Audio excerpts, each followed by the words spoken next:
This is a continuation of the nightly reports I'm getting from an NGO in Tripoli. The Tripoli airport is completely under the control of the legitimate Libyan authorities. So is Zawia, Zlitan, Jansour, as is 95% of Misrata, including the megaport, and all other western cities and villages. There are armed gangs of young boys, 15 to 17 years old, that NATO has dispatched in small groups to try to harass and disrupt the local police in Tripoli.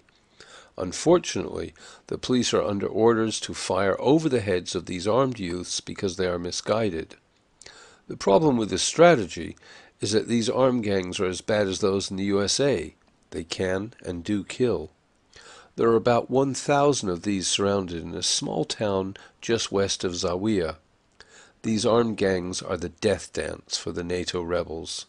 According to some frontline soldiers we talk to daily, the only adult NATO rebels are leaders or mercenaries. So these kids are used as diversions to force the soldiers to expose their positions so NATO Apache gunships can mow them down. What has become of any morality within the government of the people? Do the people of the USA place no value on the rights of other human beings? These latest military tactics have never been permitted by any convention of war. But then killing innocent civilians is okay in NATO's war to conquer Libya.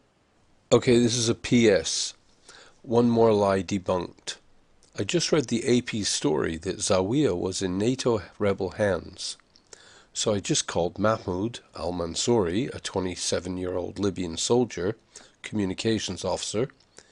He is in the same hotel that the AP reporter claimed to be installed.